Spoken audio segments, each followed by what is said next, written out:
Licence తీసుకోకుండానే satellite ఆధారిత internet సర్వీస్ను pre sales booking చేసినందుకు Elon Musk company Starlink internet సర్వీస్కి కేంద్ర ప్రభుత్వం మందలించింది.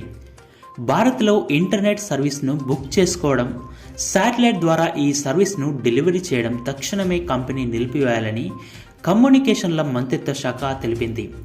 ఇండియన్ ఎక్స్ప్రెస్ వార్తల ప్రకారం ప్రసారాల మంత్రిత్వ శాఖ శుక్రవారం విడుదల చేసిన ఒక ప్రకటనలో Starlink internet service division of space X భారతదేశంలో ఉపగ్రహ ఆధారిత ఇంటర్నెట్ సేవలకు లైసెన్స్ కలిగి లేదని పేర్కొంది.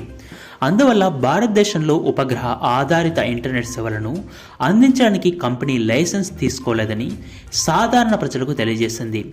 దీని వెబ్సైట్లో ఈ సేవ కోసం బుకింగ్ జరుగుతుంది. అందువల్ల రెగ్యులేటరీ సమ్మతిని అనుమతించాల్సిందని ప్రభుత్వం కంపెనీని కోరింది. భారత్లో శాటిలైట్ ఆధారిత ఇంటర్నెట్ సేవలు అందించాలనుకుంటే నిబంధనలు అనుసరించాల్సి ఉందని కమ్యూనికేషన్ల మంత్రిత్వ శాఖ వెల్లడించింది. ఈ నెల ప్రారంభంలో స్టార్లింక్ దాని 100 యాజమాన్య అనుబంధ సంస్థ Starlink satellite communication private limited ద్వారా భారతదేశంలో నమోదు చేసుకుంది. 2022 నాటికి 2 లక్షల స్టార్లింక్ పరికరాలను ఇన్స్టాల్ చేయాలనుకుంది కంపెనీ అని ప్రకటనలో కూడా వెల్లడించింది. వీటిలో 80% గ్రామీణ ప్రాంతాల్లో ఉండనున్నాయి. ప్రజెంటేషన్ ప్రకారం ఇది భారతదేశంలో 5,000 ప్రీ ఆర్డర్లను పొందింది.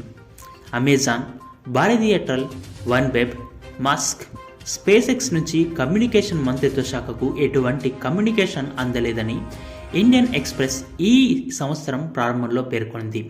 2022 నాటికి స్టార్లింక్ ఇంటర్నెట్ సర్వీస్ తన వాణిజ్య ఇంటర్నెట్ సేవలను ప్రారంభిస్తుందని స్పేస్ ఎక్స్ వ్యవస్థాపకుడు ఎలన్ మస్క్ సెప్టెంబర్లో ఒక ట్వీట్ చేశాడు. ఇక పూర్తి వివరాలు మనకు తెలియాల్సి ఉంది. ఈ వీడియో నచ్చినట్లయితే లైక్ చేయండి, షేర్ చేయండి, సబ్స్క్రైబ్ చేయడం మాత్రం మర్చిపోకండి.